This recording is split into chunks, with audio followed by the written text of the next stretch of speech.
খ্রিস্টান হইলে কফিনে, মুসলিম হইলে কাফনে, হিন্দু হইলে চিতায় পুড়ে ছাই।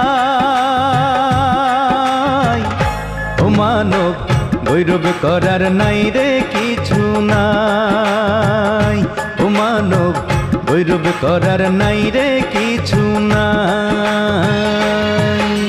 খ্রিস্টান হইলে কফিনে, মুসলিম হইলে কাফনে, হিন্দু হইলে চিতায় পুড়ে ছাই। ও মানব বৈরব করার নাই রে কিছু নাই, ও মানব দুই দিনের এই